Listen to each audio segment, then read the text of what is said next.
പറഞ്ഞപ്പോ ഞങ്ങൾ ഇവിടെ കയറി നിന്ന് സത്യം പറഞ്ഞു. കാരണം നാട്ടുകാരായ ആളുകൾ ഈ മുസ്ലിയാക്കന്മാരെ വളർത്തിയത്, ഭക്ഷണവും പാർപ്പിട സൗകര്യങ്ങളൊക്കെ നൽകിയത്, കിതാബിലുള്ള സത്യങ്ങൾ ജനങ്ങൾക്ക് പറഞ്ഞു കൊടുത്ത് ജനങ്ങളെ ശിർക്കിൽ നിന്ന് തൗഹീദിലേക്ക് കൊണ്ടുപോവാനാണ്.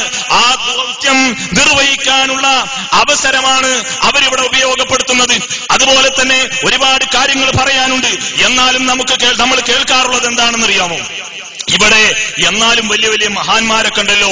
ആ മഹാന്മാരായ ആളുകളൊക്കെ നമ്മൾ കാണാത്ത പലതും കണ്ടിട്ടുണ്ടാകുമല്ലോ എന്നൊക്കെയുള്ള ധാരണയാണ് നമ്മൾ കേൾക്കാറുള്ളത്. സഹോദരങ്ങളെ, ഇല്ല, ഒരിക്കലുമില്ല. ഞാൻ പറയട്ടെ, കേരളത്തിലെ ഉത്തരവാദപ്പെട്ട ഒരു സ്ഥാപനം, വലിയ മഹത്തായ സമസ്തയുടെ ഒരു സ്ഥാപനമാണ്. ആ സമസ്തയുടെ സ്ഥാപനത്തിൽ സമസ്തയുടെ പ്രസിഡന്റായിരുന്ന അസ്ഹരി തങ്ങൾ ഇബ്നു ഹജറിന്റെ തുഹ്ഫ അവിടെ അദ്ദേഹം ഉദ്ഘാടനം ചെയ്യുന്നു. ഉദ്ഘാടനം ചെയ്യുമ്പോൾ അദ്ദേഹം പറയുന്നത് എന്താണെന്നറിയോ? ഈ തുഹ്ഫയ്ക്ക് ഒരു വ്യാഖ്യാനമുണ്ട്. ഇത് ലോകത്ത് എവിടെയില്ല, കൈറോ യൂണിവേഴ്സിറ്റിയിലുണ്ട്. അതിൽ എല്ലാ വഹാബിക്കും മറുപടിയുണ്ട്.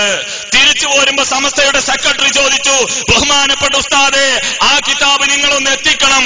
ഉടനെ അസ്ഹരി തങ്ങളുടെ മറുപടി, ചെറുശ്ശേരി സൈനുദ്ദീൻ മുസ്ലിയാർ എന്ന് പറയുന്ന സമസ്തയുടെ ഇന്നത്തെ സെക്രട്ടറിയോട്, സൈനുദ്ദീൻ മുസ്ലിയാരെ, അങ്ങനെ ഒരു കിതാബുല, ഒരു വ്യാഖ്യാനമല്ല, അതൊക്കെ പറഞ്ഞെങ്കിലല്ലേ ഈ മുസ്ലിയാക്കന്മാർക്ക് ധൈര്യം ഉണ്ടാകുള്ളൂ. സഹോദരങ്ങളെ, ഞങ്ങളെ പോലെയുള്ള ആളുകൾ ഈ മഹത്തായ സമസ്തയെ സംരക്ഷിക്കാൻ ഞങ്ങളെ ജീവനേക്കാൾ സ്നേഹിച്ച സംഘടനയാണ്. എന്തിനു വേണ്ടി? ഞങ്ങൾ കാണാത്ത പലതും, കിതാബിലൊക്കെ ഈ സത്യങ്ങളുണ്ടെങ്കിലും ഞങ്ങൾ കാണാത്ത പലതും ഈ പണ്ഡിതന്മാർ കണ്ടിട്ടുണ്ടാകുമെന്ന ധാരണയിൽ അത് അവിടെ തകരുന്നു. മാത്രവുമല്ല, സമസ്തയുടെ പ്രസിഡന്റിന്റെ മകളെ മുജാഹിദിനെ കൊണ്ട് വിവാഹം കഴിപ്പിക്കുന്നു, വലിയ പ്രശ്നമാകുന്നു. അപ്പോ മുജാഹിദുകളോട് സാധാരണക്കാർക്ക് സലാം പറയാൻ പാടില്ല, അതുപോലെ അവരുമായി ബന്ധപ്പെടാൻ പാടില്ല.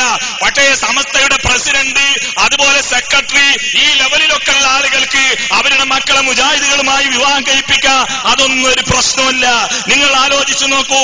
ഇങ്ങനെയുള്ള ഒരുപാട് അനുഭവ സമ്പത്തുകൾ നിങ്ങളോടുകൂടെ പങ്കുവെക്കാൻ ഞങ്ങൾക്കുണ്ട്.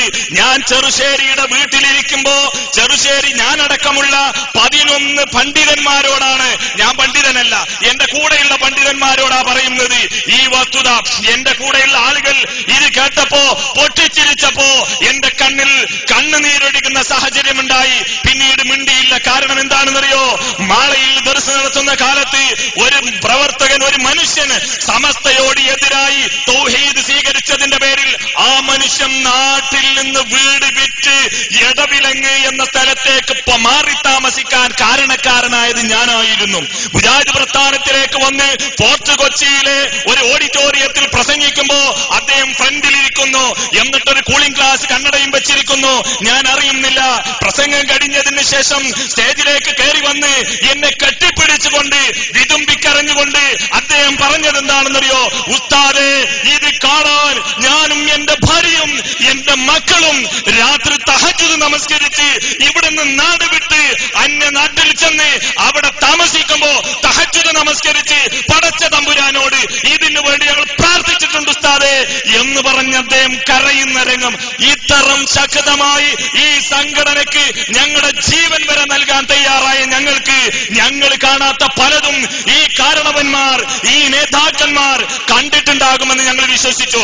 അതുപോലെ അതിനിടയിലാണ് മുസ്തഫ ഫൈസി പലിശയുടെ പ്രശ്നവുമായി വരുന്നത്. മുസ്തഫ ഫൈസി 2 സമസ്തയെയും വെല്ലുവിളിച്ചു. EK സമസ്തയോടും പറഞ്ഞു, AP സമസ്തയോടും പറഞ്ഞു, നിങ്ങളെ 2 കൂട്ടരെയും ഞാൻ വെല്ലുവിളിക്കുന്നു. ഞാൻ പറഞ്ഞ ഈ പലിശ ഹറാമാണെന്ന് പറയാൻ നിങ്ങൾക്ക് സാധ്യമല്ല. 2 സമസ്തയും മിണ്ടാതെ നിന്നു. ഞാൻ നിങ്ങളുടെ അടുത്തുള്ള പാതിരമണ്ണയിൽ 4 വർഷം ദർസ് നടത്തിയവനാ. അവിടെയുള്ള എന്റെ ഗുരുനാഥൻ പാതിരമണ്ണയിലെ വാപ്പു മുസ്ലിയാരെ സമീപിച്ച് ഞാൻ പറഞ്ഞു, താതെ മുസ്തഫ ഫൈസി ഈ രൂപത്തിൽ വെല്ലുവിളിച്ചിട്ട് എന്താണ് ആ വെല്ലുവിളി സ്വീകരിച്ചുകൂടെ? ഉസ്താദ് എന്നോട് പറഞ്ഞ മറുപടി എന്താണെന്നറിയോ?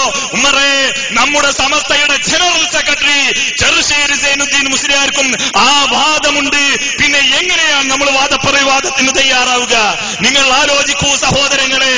അതുപോലെ മുസ്തഫ ഫൈസിയുടെ പലിശ എന്ന പുസ്തകത്തിന്റെ 8-ാം പേജിൽ നമുക്ക് കാണാൻ കഴിയും. അദ്ദേഹം പറയുകയാണ്, ഈ പുസ്തകം എഴുതാൻ എന്നെ സഹായിച്ച പണ്ഡിതന്മാർക്കും ഗൾഫിലെ സുഹൃത്തുക്കൾക്കും നന്ദി എന്ന് പറയുന്നു. ആരാണ് ആ പണ്ഡിതന്മാർ? അറിയേണ്ടതില്ലേ? അവരെ പുറത്താക്കിയോ? ഇതുപോലെ മാത്രവുമല്ല, അദ്ദേഹത്തിന്റെ പുസ്തകത്തിൽ ഷെർവാനിയുടെ ഇബാറത്ത്, ബാജൂരിയുടെ ഇബാറത്ത്, തുഹ്ഫയുടെ ഇബാറത്ത്, ശറഉൽ മുഅദ്ദബിന്റെ ഇബാറത്ത്, തബഖാത്തുൽ ഇബ്ൻ സഅദിന്റെ ഇബാറത്ത്, ഇആനത്തിന്റെ ഇബാറത്ത്, നിഹായയുടെ ഇബാറത്ത്, മുഗ്നിയുടെ ഇബാറത്ത്, ആ ഇബാറത്തുകൾക്കൊക്കെ അദ്ദേഹം എഴുതിയ അർത്ഥങ്ങൾ തെറ്റാണെന്ന് പറയാൻ കഴിയുമോ? ഇല്ല. പിന്നെ എന്താ സഹോദരങ്ങളെ, ഇങ്ങനെയൊക്കെയുള്ള ഒരുപാട് പ്രശ്നങ്ങളും ഒരുപാട് വസ്തുതകളും അവിടെയുണ്ട്. ഇത് ഞങ്ങൾ പറയുമ്പോ അത് പ്രശ്നമാകും. ചിലർക്കൊക്കെ എന്താ അറിയോ, കാശ് കിട്ടിയിട്ടുണ്ടാവും എന്നുള്ള തോന്നൽ.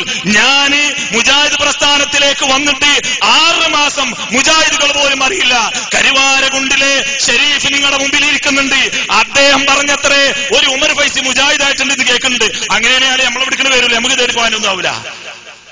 അങ്ങനെ ഇരിക്കുമ്പോ ഇവര് പോലും അറിയാതെ ഞാൻ മുജാഹിദായിട്ടുണ്ട് എന്ന് സമസ്തയുടെ മുസ്ലിയാക്കന്മാരറിയുന്നു.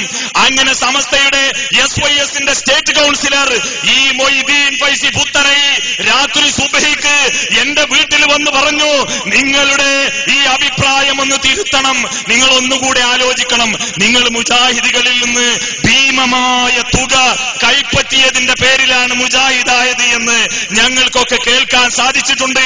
അതുകൊണ്ട് നിങ്ങൾക്ക് എത്ര സാമ്പത്തിക ബാധ്യതയുണ്ടെങ്കിലും സമസ്ത കേരള ഇസ്ലാം മത വിദ്യാഭ്യാസ ബോർഡിന് നിങ്ങളുടെ കടം വീട്ടാൻ ഒരു പ്രശ്നവുമില്ല.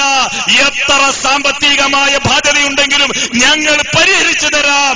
എനിക്ക് പറയാമായിരുന്നില്ലേ സഹോദരങ്ങളെ, സുബഹിന്റെ സമയത്ത് എന്റെ കുഞ്ഞുമക്കൾ ഉറങ്ങിക്കിടക്കുമ്പോ എന്റെ മാതാവ് രാത്രിയിൽ മാനസികമായ രോഗം കാരണം ഉറക്കമില്ലാതെ കഴിയുമ്പോ എന്റെ മാതാവ് കയറി വരുന്നു ഞങ്ങൾ സംസാരിക്കുന്ന റൂമിന്റെ അരികിലേക്ക്. ഒരാളും ഈ ലോകം അറിയാത്ത, ലോകം ഉറങ്ങിക്കിടക്കുന്ന സമയത്ത്, കേരളം ഉറങ്ങിക്കിടക്കുന്ന സമയത്ത് സമസ്തയുടെ SYSന്റെ സ്റ്റേറ്റ് നേതാവ് ഈ മൊയ്തീൻ ഫൈസി പുത്തനൈ ഇന്നും ഹയാത്തിലുള്ളതാണ്. ആയത്തും ഹദീസും ദുർവ്യാഖ്യാനമല്ല. അദ്ദേഹം പറഞ്ഞു, എത്ര ബാധ്യതയുണ്ടെങ്കിലും നമുക്ക് പരിഹരിക്കാം. എനിക്ക് പറഞ്ഞുകൂടായിരുന്നോ, ഒരു 10 കോടിയുടെ ബാധ്യതയുണ്ട്, അത് നിങ്ങൾ തരികയാണെങ്കിൽ അൽഹംദുലില്ലാ അത് പരിഹരിക്കാം എന്നെനിക്ക് പറഞ്ഞുകൂടായിരുന്നോ? ഇല്ല സഹോദരങ്ങളെ, ഞാൻ അദ്ദേഹത്തോട് പറഞ്ഞത് എന്താണെന്നറിയാമോ? എനിക്ക് ഞാൻ മേടിച്ചിട്ടില്ല എന്ന് പറഞ്ഞാൽ നിങ്ങൾ സ്വീകരിക്കില്ലല്ലോ. ശരി, നിങ്ങളുടെ വിശ്വാസപ്രകാരം ഒരു 50 ലക്ഷം ഞാൻ മേടിച്ചിട്ടുണ്ടാകുമെന്നായിരിക്കും. എന്താവട്ടെ, നിങ്ങളുടെ ഈ ധാരണ ഞാൻ തിരുത്തുന്നില്ല. എനിക്കുള്ള ബാധ്യത എന്താണെന്നറിയോ? നിങ്ങൾ 50 ലക്ഷവും വേണ്ട, 5 കാശും തരണ്ട. മഹാനായ ഇമാം ഷാഫി ഇന്ന് കുത്ബിയത്ത് നടത്തുന്നില്ലേ, ഇസ്തിഗാസ നടത്തുന്നില്ലേ? ഈ പരിപാടി ഷാഫി മദ്ഹബ് പ്രകാരമല്ലേ? എങ്കിൽ ഇമാം ഷാഫി കുത്ബിയത്ത് നടത്താൻ, ഇസ്തിഗാസ നടത്താൻ, മരിച്ചുപോയ മഹാന്മാരോട്, അമ്പിയാവുലിയാക്കന്മാരോട് ദുആ ചെയ്യാൻ ഇമാം ഷാഫി ഓതിയ ഒരായത്ത് തരൂ, ഒരു ഹദീസ് തരൂ. ഞാൻ 50 ലക്ഷത്തിന്റെ 50 കോടിയുടെ ബാധ്യത മുജാഹിദുകളുമായി ഉണ്ടെങ്കിൽ ഞാൻ അത് അവർക്ക് തിരിച്ചു കൊടുത്ത് ഇമാം ഷാഫി ഓതിയ അള്ളയല്ലാത്തവരോട് ദുആ ചെയ്യാനുള്ള ഹദീസ് മതി, ആയത്ത് മതി. ഈ ലോകവും അതിലുള്ളത് മുഴുവനും വിറ്റാലും കിട്ടാത്ത അല്ലാഹുവിന്റെ സ്വർഗം എനിക്കതുകൊണ്ട് ലഭ്യമാകും എന്ന് പറഞ്ഞപ്പോ ഈ മൊയ്തീൻ ഫൈസി എന്റെ മുമ്പിൽ തർക്കിക്കുന്നു. റസൂലുള്ളാഹിന്റെ അടുക്ക് വന്ന് സഹാബത്ത് ഒരുപാട് യാ റസൂലുള്ള പറഞ്ഞിട്ടില്ലേ, യാ റസൂലുള്ള പറഞ്ഞിട്ടില്ലേ? ഞാൻ പറഞ്ഞു, നിങ്ങൾ ഷാഫി ഇമാമല്ലല്ലോ, ഷാഫി ഇമാം പറഞ്ഞ ഹദീസ് പറയൂ. എന്നാ റസൂലുള്ളാഹിന്റെ അരികിൽ പോയിട്ട് യാ റസൂലുള്ള എന്ന് പറഞ്ഞെങ്കിൽ എന്റെ അടുക്കൽ വന്ന് ഉമ്മറേ എന്ന് നിങ്ങളും വിളിച്ചില്ലേ? ഇതൊക്കെ മരിച്ചുപോയ ആളുകളോട് ഇത്തിഹാസ നടത്താൻ തെളിവാണോ എന്ന് പറഞ്ഞപ്പോ ബഹളമായി. എന്റെ മാതാവ് പറഞ്ഞു, പൊന്നുമോനെ ഈ മൊയ്തീൻ മുസ്ലിയാർ പറഞ്ഞത് കേട്ടളോ? ആ സമയത്ത് എനിക്ക് മറുപടി പറയാൻ വേണ്ടി ഒരിക്കൽ ഈ മൊയ്തീൻ ഫൈസി വന്നിട്ട് പറഞ്ഞു, അദ്ദേഹത്തിന്റെ മാതാവ് പറഞ്ഞിട്ടുണ്ട് ഈ മൊയ്തീൻ മൗലവി പറഞ്ഞത് കേട്ടളാം. അപ്പൊ എന്റെ സഹോദരങ്ങളെ, സാമ്പത്തികമായ ബാധ്യതകൾ എനിക്ക് സമസ്തയുടെ SYSന്റെ സ്റ്റേറ്റ് നേതാവ് അദ്ദേഹമാണ് ഓഫർ ചെയ്തത്. എത്രയുണ്ടെങ്കിലും കോടികളുണ്ടെങ്കിൽ ഞങ്ങൾ വഹിക്കാം, തിരിച്ചു പോന്നോളൂ.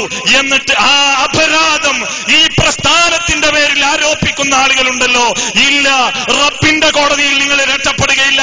എന്റെ സംഘാടകരോട് ക്ഷമ ചോദിച്ചുകൊണ്ട് ഒരു 3 മിനിറ്റ് കൂടെ ഞാൻ എടുക്കുന്നു. എന്താ അറിയോ?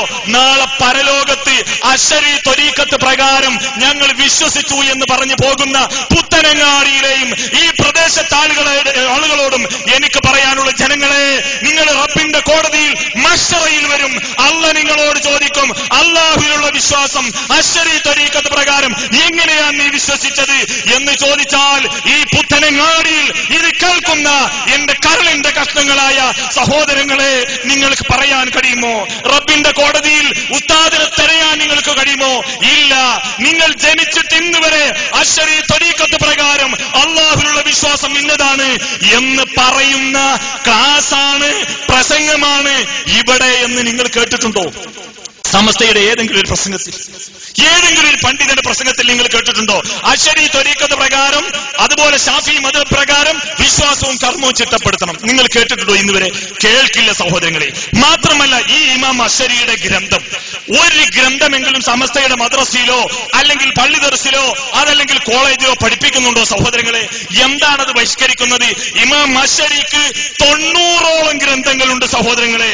ഞാനിതാ നിങ്ങളുടെ മുമ്പിൽ ഉയർത്തി കാണിക്കുന്ന ഇമാം അശ്ശരി രചിച്ച ഉസൂൽ അഹ്ലുസ് സുന്നത്ത് വൽ ജമാഅ ഈ ഗ്രന്ഥത്തിന്റെ 1-ാം പേജ് തൊട്ട് അവസാനം വരെ അശ്ശരി ഇമാം മുജ്തഹിദായ പണ്ഡിതൻ അദ്ദേഹം രചിച്ച, അദ്ദേഹം പ്രമാണബദ്ധിതമായി പറഞ്ഞ ഈ പുസ്തകത്തിന്റെ 1-ാം പേജ് തൊട്ട് അവസാനം വരെ അശ്ശരി ഇമാം രചിച്ച ഈ ഗ്രന്ഥം ഞങ്ങൾ അംഗീകരിക്കാം. സമസ്തക്കാർ ഇത് സ്വീകരിക്കാൻ തയ്യാറുണ്ടോ? നിങ്ങൾ അംഗീകരിക്കാൻ തയ്യാറുണ്ടോ? സമസ്തയുടെ വാക്താക്കളോട് ഞാൻ ചോദിക്കുകയാണ്. ഇതിലെ ഒരു പേജും വിടാതെ മുജാഹിദുകൾ അംഗീകരിക്കാം, അശ്ശരി ഇമാമിനെ അംഗീകരിക്കാം. അശ്ശരി ഇമാമ് ഹിജ്റ 260 ജനിച്ച മഹാപണ്ഡിതനാണ്. ആ മനുഷ്യൻ രചിച്ച ഗ്രന്ഥമാണിത്. ഞാനിവിടെ കരുവാരകുണ്ടിനടുത്ത് ഇരിങ്ങാശ്ശേരിയിലുള്ള ആളാണ്. എന്റെ അഡ്രസ് ആർക്കും കിട്ടും. ഈ ഗ്രന്ഥം ഞാൻ പറയുന്നു, അശ്ശരി ഇമാമിനെ ഞങ്ങൾ തള്ളിയെങ്കിൽ, മുജാഹിദുകൾ തള്ളിയെങ്കിൽ, അശ്ശരി ഇമാമിന്റെ ഈ ഗ്രന്ഥത്തിലെ ഓരോ പേജിലെയും നിരവധി അനവധി കാര്യങ്ങൾ പുറങ്കാലുകൊണ്ട് തട്ടാതെ സമസ്തക്കാർക്ക് ഇവിടെ സമസ്തക്കാരായി നടക്കാൻ കഴിയില്ല. അതുപോലെ ഈ ഗ്രന്ഥം ഏതാണെന്നറിയാമോ? ഇമാമുൽ ഹറമൈനിയുടെ പിതാവ് യൂസുഫുൽ ജുവൈനി രചിച്ച ഗ്രന്ഥമാണ് റിസാലത്തും ഫീ ഇസ്ബാത്തിൽ ഇസ്തിവാ. ഈ ഗ്രന്ഥം യൂസുഫുൽ ജുവൈനി അറിയാത്ത ഉസ്താദുമാരുണ്ടോ? മഹാപണ്ഡിതനാണ് യൂസുഫുൽ ജുവൈനി. കൊല്ലത്തിൽ 2 പ്രാവശ്യം സക്കാത്ത് കൊടുക്കുമത്രേ. ചിലപ്പോ നിയ്യത്ത് മറന്നിട്ടുണ്ടാകും, അതല്ലെങ്കിൽ അർഹരായിരിക്കുന്ന ആളുകൾക്കായിരിക്കില്ല കൊടുത്തിട്ടുണ്ടാവുക. അതുകൊണ്ട് അത്രയും സൂക്ഷ്മതയോടെ ജീവിക്കുന്ന മഹാനായ ഇമാം യൂസുഫുൽ ജുവൈനി, ഷാഫി തബഖാത്തിൽപ്പെട്ട വലിയ പണ്ഡിതനായ യൂസുഫുൽ ജുവൈനിയുടെ ഈ ഗ്രന്ഥത്തിന്റെ 1-ാം പേജ് തൊട്ട് അവസാന പേജ് വരെ മുജാഹിദുകൾ അംഗീകരിക്കും. സമസ്തക്ക് അംഗീകരിക്കാൻ ധൈര്യമുണ്ടോ? സൗകര്യമുണ്ടോ? മുജാഹിദുകൾ പണ്ഡിതന്മാരെ തള്ളുന്നു എന്നാ പറയുന്നത്. മഹാനായ ഇമാം അശ്ശരി രചിച്ച ഇബാരയാണ് എന്റെ കയ്യിലുള്ളത്. ഈ ഇബാര എന്നാണ് രചിച്ചിരിക്കുന്നത് അറിയോ? 90 കൊല്ലങ്ങൾക്ക് മുമ്പാണ് ഈ പ്രിന്റ് കൈറോയിലും സിറിയയിലും അച്ചടിക്കപ്പെട്ട ഗ്രന്ഥങ്ങളുണ്ടായിരുന്നു. അതിൽ കൈറോയിൽ നിന്നിറങ്ങിയ 90 വർഷം മുമ്പ് ഇറങ്ങിയ ഗ്രന്ഥം. ഈ ഗ്രന്ഥത്തിന്റെ 1-ാം പേജ് തൊട്ട് അവസാനം വരെ മുജാഹിദുകൾ അംഗീകരിക്കാം. സമസ്തക്ക് തയ്യാറുണ്ടോ? അതുകൊണ്ട് എനിക്ക് പറയാനുള്ളത് സഹോദരങ്ങളെ, എന്റെ സമയം ഇവിടെ അവസാനിച്ചിരിക്കുന്നു. പണ്ഡിതന്മാർ ഒരുപാടുണ്ട്.